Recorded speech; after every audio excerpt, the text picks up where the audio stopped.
राम राम मेरे किसान भाइयों, विकास शर्मा का भारत के सभी किसान भाइयों का राम राम।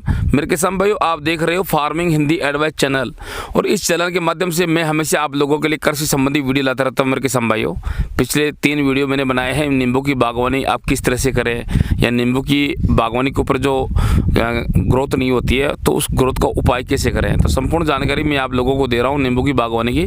परंतु अब ये चौथा पार्ट है। चौथे पार्ट के अंदर मैं ये बताऊँगा आप लोगों को कि इस पार्ट के अंदर मैं ये बताऊंगा कि नींबू के अंदर कौन सा खाद डालें जिससे कि नींबू का पौधा ग्रोथ हो जाए। तो अगर ये जो पार्ट आप देख रहे हो तो इससे पहले के जो 3 पार्ट है वो जरूर देखना, जिससे आपका विज्ञान आपका बढ़ेगा। तो आपको सबसे पहले क्या करना है, जैसे ये हमने जो खड्डा खोदा है, ये पौधे का जो मुख्य तना है, मुख्य तने से, और ये जो खड्डा है इसकी दूरी है 3 फुट और गहराई है इसकी 2 फुट। अब इसके अंदर हमने पहले डाल दिया है 5 केजी वर्मी कंपोस्ट खाद डाला है इसके अंदर, और एक खड्डे के अंदर 5 से 7 किलो से वर्मी कंपोस्ट से ज़्यादा नहीं डालना है आपको। अगर ज़्यादा वर्मी कंपोस्ट आप डालोगे तो दीमक की समस्या हो सकती है। तो आपको 5 केजी इसमें वर्मी कंपोस्ट डालना है। अब 5 केजी वर्मी कंपोस्ट डालने के बाद में आपको डालना है वनस्पति का खाद, जो हमने आपको पिछले वीडियो में बताया कि वनस्पति का खाद किस प्रकार से ज़मीन के खड्डों में बनाया जाता है। एक बार वो बता देता हूँ। एक बड़ा सा खड्डा खोदा जाता है, उसके अंदर सबसे पहले घास बिछाई जाती है, फिर गोबर घास की परत दी जाती है, फिर गोबर की परत, फिर नीम के पत्तों की परत, फिर इसके सहजन की परत, फिर सहजन के पत्तों पे फिर गोबर की परत, फिर नीम के पत्तों की परत, फिर मदर आगड़ों की परत। तो जो वनस्पति होती है तो वनस्पति के गोबर के ऊपर परत देके परत बना के फिर 4-5 महीने के अंदर ये खाद तैयार होता है। उसको बोलते हैं वनस्पति का खाद, जो कि मैंने डिस्क्रिप्शन की लिंक में दे दूंगा। वनस्पति का खाद किस प्रकार से तैयार करते हैं वो देख लेना आप। तो यह है वनस्पति का खाद। अब वनस्पति का खाद अपने को ज़्यादा लेना है।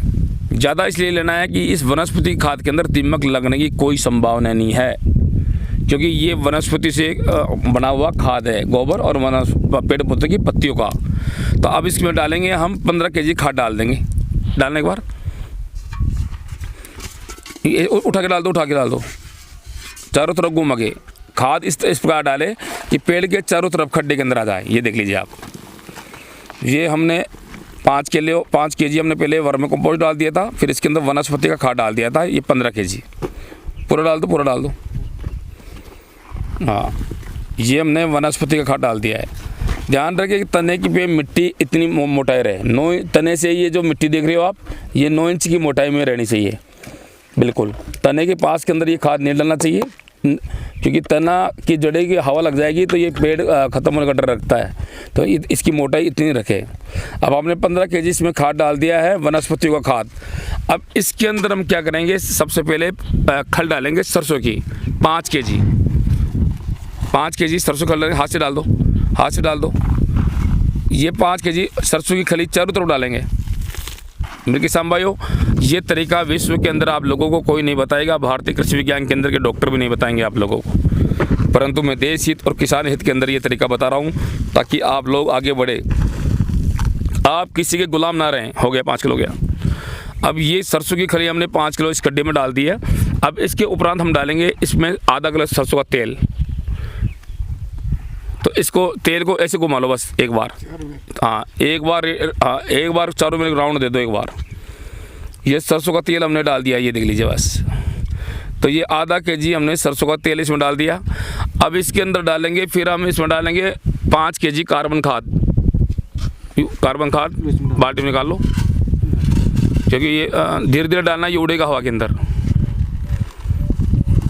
तो ये कार्बन खाद भी नींबू के पौधे में डालना बहुत ज़रूरी है, क्योंकि कार्बन से क्या है कि कार्बन क्या होता है कि मित्र कीटों को संरक्षण देता है और शत्रु कीटों को विनाश करता है। तो पौधे को, नींबू के पौधे को कार्बन की भी ज़रूरत पड़ती है। तो ये कार्बन खाद हमने इस तरह से डाल दिया, ये देख लीजिए आप। ये इस तरह से कार्बन खाद डाल दिया हमने, और ये कार्बन खाद डाल दिया 5 केजी। अब इसके उपरांत हम डालेंगे इसके अंदर जो बेलपत्र देख रहे हो आप। तो इसमें हमने कम से कम 8-10 बेलपत्र फोड़ दिए हैं। अब फोड़ के बेलपत्र का ये पेस्ट देख रहे हो आप, ये साइडों के अंदर ये बेलपत्र का पेस्ट डाल देंगे इसमें। ये देख लीजिए, ये पेस्ट डाल दिया हमने। बेलपत्र का। मेरे किसान भाई तरीका अगर आप सीख गए तो ये मान के चलो ज़िंदगी के अंदर आप मात नहीं खाओगे आप। ये विश्व का बहुत अच्छा तरीका है किसान हित के अंदर, मैं समझा रहा हूँ आपको लोगों को। और मैं तो ये चाहता हूँ कि पूरे भारत में ये पूरा डाल दो इसमें। मैं तो ये चाहता हूँ कि मेरे जो जितने भी वीडियो है पूरे भारत के किसानों को साथ शेयर किया करो, ताकि सभी किसान भाई आगे बढ़े, क्योंकि एक बटन आपको शेयर करना पड़ता है। तो ये हमने 8 से 10 बेलपत्र डाल दी। ये बेलपत्र भी आपको बेलपत्र का जो फल है ये भी आपको ईजिली तौर पे जूस की दुकान में मिल जाएगा, या कई गाँव में तो लगे रहते हैं इस तरह के बेलपत्र। कोई कमेंट के अंदर बोलेगा ये बेलपत्र का कैसे फल है, तो ये नीचे रखे हुए हैं, इस तरह के ये फल आते हैं, ठीक है।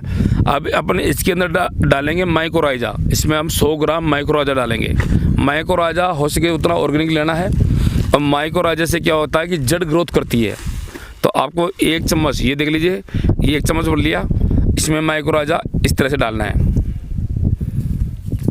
डाल दिया। अब इसी के अंदर एक चम्मच डालना है ना, और अधिकतम आप 2 चम्मच डाल सकते हो। तो अब ये डालने के बाद में इसको आपको बंद करना है, मिट्टी को धीरे धीरे मिट्टी को बंद कर दो एक बार फावड़े से, और मिट्टी को बंद करो आप। जब इसको ज़्यादा बंद नहीं करना है,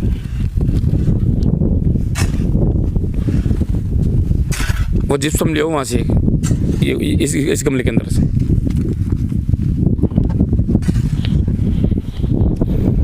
ये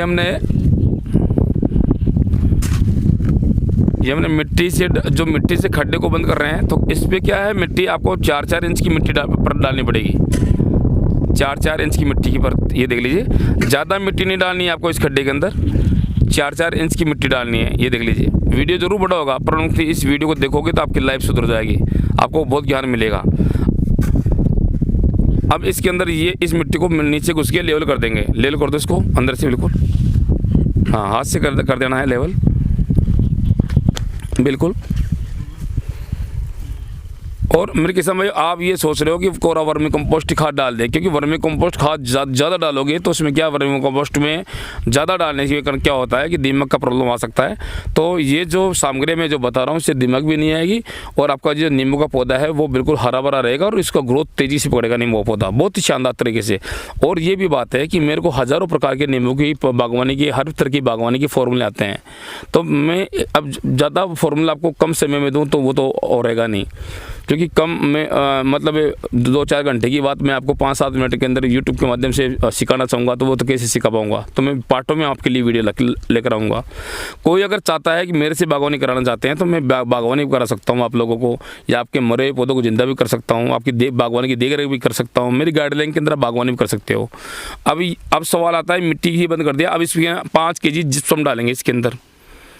अब आप ये सोच रहे होंगे कि गुरुजी जिप्सम क्यों डाल रहे हो। जिप्सम साहब इसके अंदर सल्फर आती है और कैल्शियम की मात्रा जिप्सम के अंदर आ जाती है। बिल्कुल धीरे धीरे डालना है, ये उड़ता है, और थोड़ा चारों तरफ अभी हाँ 5 kg ये हमने जिप्सम डाल दी।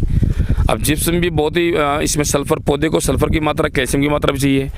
अब इसके बाद के अंदर लास्ट के अंदर अपन क्या करेंगे, जो वनस्पति का जो खाद और एक पौंड तक का तालाब का खाद, वनस्पति का खाद तो हमने डाल दिया 15 किलो। अब ये क्या होता है कि एक जो मछली पालन करते हैं किसान भाई, आपको ने देखा होगा मछली पालन, तो मछली पालन क्या होता है कि मछली को जो दाना डालते हैं तो वो दाना का जो वेस्ट है पेंदे के अंदर, पौंड के पेंदे में जम जाता है, और पौंड के अंदर काई वगैरह बहुत सी विटामिन तत्व पानी के अंदर जमा हो जाते हैं पेंदे के अंदर। फिर क्या होता है, मछली नीचे तो मछली पालन होता है, ऊपर बतख पालन भी करते हैं। जो बतख का मलमूत्र पानी में डलता है तो वो क्या होता है कि पौंड के तालाब के नीचे के हिस्से में जमा हो जाता है। फिर वो क्या था, 6 महीने के अंदर, जब 5-6 महीने के अंदर वो क्या होता है, पौंड का तालाब की सफाई होती है। तो जब सफाई होती है तो सफाई करते हैं तब उसका जो मल निकलता है पौंड के अंदर से, अंदर का, तो वो खाद बहुत ही पावरफुल होता है पौधे के लिए, कोई भी पौधा हो। तो ये पौंड का खाद है, ये देख लीजिए, तो इसमें प्रोसेसिंग करा हुआ है। तो ये पौंड का खाद इसमें डालेंगे 15 kg ऊपर से डाल दो एक बार। अगर आपको पौंड का खाद नहीं मिलता है आपकी बागवानी के लिए तो मेरे से आप मंगवा सकते हो, मैं आपको भिजवा सकता हूँ। ज़्यादा महंगा नहीं आता है, सस्ते आता है ये खाद भी। मेरे किस्म में ज्ञान इतना है, ये इस विधि से अगर आपके पौधे को तेज़ी से बढ़ाना चाहते हो वो तेज़ी से बढ़ा सकते हो।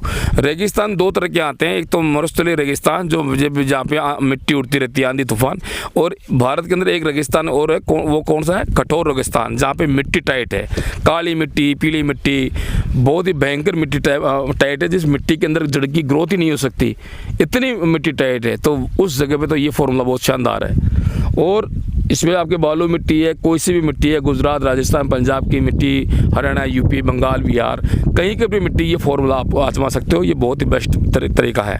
अब इसके अंदर हमने 15 kg ये पूरा डाल दो, ये 15 kg का पूरा वो है। तो ये पौंड की जो खाद था पौंड का, तो उसको ये खाद का हमने डाल दिया है।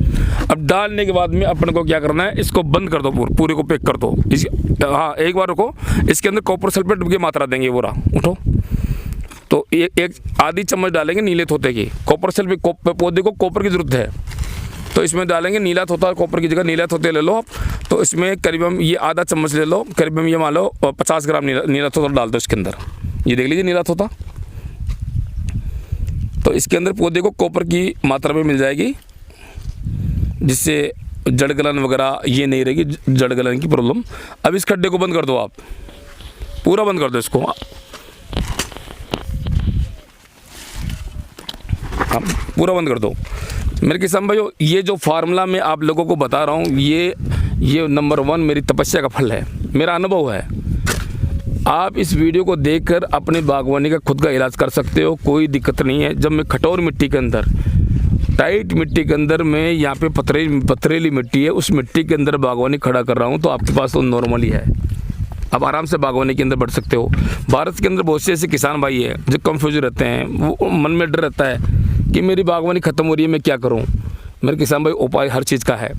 डिस्क्रिप्शन के अंदर मेरे नंबर रहेंगे, मेरे से कांटेक्ट कर सकते हो, कोई दिक्कत नहीं। आपको ये सामग्री नहीं मिल रही है तो मेरे से मंगा सकते हो, मैं आपके साथ भेज सकता हूँ, कोई दिक्कत नहीं है, कोई दिक्कत नहीं। परंतु आप फार्मिंग के अंदर आगे बढ़ो, क्योंकि आपके पास बीमारी का इलाज रहेगा तो आप आगे बढ़ जाओगे। अगर आपको बीमारी का इलाज आपके पास नहीं है तो फिर आप किससे आगे बढ़ोगे? दुनिया लूट के खा जाएगी आपको, रासायनिक कंपनी वाले लूट के खा जाएंगे। तो अब ये हो गया रेडी पूरा। अब इसके अंदर हम क्या करेंगे, पानी छोड़ देंगे। पानी इतना भरेंगे इसके अंदर, एक बात अवश्य, ये मोस्ट इम्पोर्टेंट बात है कि इसके अंदर 5 दिन तक डेली इस गड्ढे को बनना है। ये जो जगह छोड़ी है हमने, ये देख लीजिए, ये हमने 2 फुट गहराई के अंदर ज़्यादा से ज़्यादा 5-6 इंच की जगह छोड़ी है, वो पानी भरने के लिए। अब इस गड्ढे के अंदर ये मान लो गर्मियों के मतलब ये खाद डाला है, ये खाद डिकम्पोज जब भी होगा, डेली इसके अंदर 5 दिन तक आप पानी भरते रहो, सुबह सुबह शाम कभी भर दो 5 दिन तक।